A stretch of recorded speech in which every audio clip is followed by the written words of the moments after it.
কিন্তু মানুষ যখন জাগে তখন ইতিহাস বদলায়।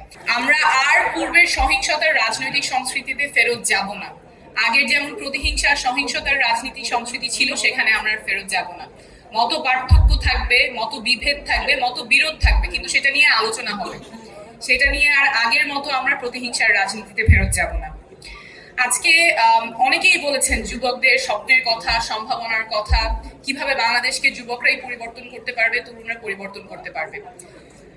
আমরা এমন রাজনীতি করব যাতে তরুণরা সক্রিয়ভাবে রাজনীতিতে অংশগ্রহণ করতে পারে, তরুণরা যাতে রাজনীতি বিমুখ না হয়ে যায়।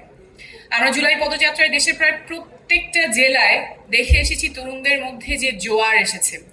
প্রত্যেকটা জায়গায় তারা আমাদের কাছে এসেছেন, স্বপ্নের কথা বলেছেন, সম্ভাবনার কথা বলেছেন, রাজনীতি নিয়ে সম্ভাবনার কথা বলেছেন, দেশ নিয়ে স্বপ্নের কথা বলেছেন।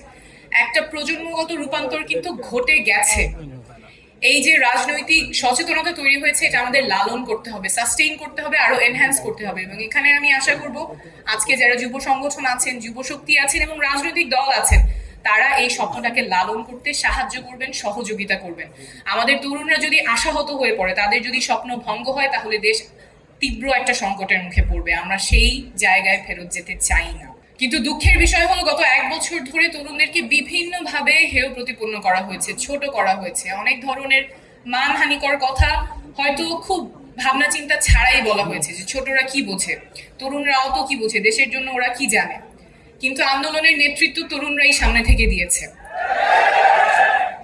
তাই এরকম কথা যেগুলো হয়তো আমরা অনেক চিন্তা করে না বলা হয় না, কিন্তু এটার একটা ইম্প্যাক্ট আছে। তরুণদেরকে ছোট করে দেখা, হেয় করে দেখা, এই সংস্কৃতি থেকে আমাদের বের হয়ে আসতে হবে। কারণ তরুণরা আমাদের শক্তি, আমাদের স্বপ্ন তরুণরাই সামনে নিয়ে যাবে।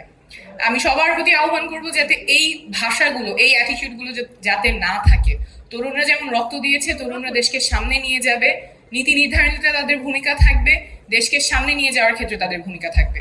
আমাদের এমন রাজনীতি করতে হবে যাতে নারীরা সক্রিয় অংশগ্রহণ করতে পারে। আমাদের অভ্যুত্থানের একদম সামনে থেকে নারীরা নেতৃত্ব দিয়েছেন, কিন্তু গত 1 বছরে আমরা এটাও দেখেছি, এমন কোনো নারী রাজনীতিবিদ নাই যাদেরকে সাইবার বুলিং করা হয় নাই।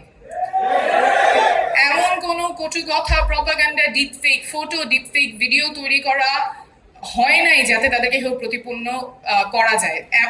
এটার মানে কোনো ইয়ত্তা নাই যেভাবে নারী রাজনীতিবিদদেরকে হেয় প্রতিপন্ন করা হয়েছে। এই সংস্কৃতি আমাদের ঠেকাতে হবে এবং এখানেও তরুণরা সম্মুখ সারিতে ভূমিকা রাখবেন বলে আমি আশা করি।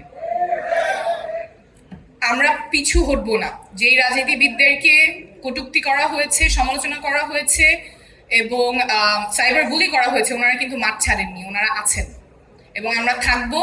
আমাদের সাথে আরো অনেকে যুক্ত হবেন। আমরা এমন রাজনীতি করব যাতে জনগণ মনে না করে রাজনীতিবিদ শুধুমাত্র নিজের স্বার্থের জন্য রাজনীতি করে। আমরা এমন রাজনীতি করব যাতে জনগণ জানে রাজনীতিবিদরা জনগণের স্বার্থের জন্য রাজনীতি করে এবং সেখানেও তরুণরাই অগ্রগণ্য ভূমিকা পালন করবে। এই কথাগুলো যখন আমি বলি, তখন অনেকেই বলে এগুলোর কিছু সম্ভব না, বাংলাদেশে এসব পরিবর্তন আসবে না, এগুলো হয়তো অলিক স্বপ্ন, বাস্তবে এরকম কখনো হবে না। কিন্তু আমরা পথে প্রান্তরে, বাংলাদেশের পথে প্রান্তরে তরুণ এবং সর্বস্তরের জনসাধারণের মধ্যে দেখে এসেছি যে রাজনৈতিক সচেতনতা তৈরি হয়েছে। এখনই সময়। আমরা জানি পথ অনেক লম্বা, চ্যালেঞ্জ অনেক, কিন্তু মানুষ যখন জাগে তখন ইতিহাস বদলায়। এবার আমরা ইতিহাস বদলে ছাড়ব।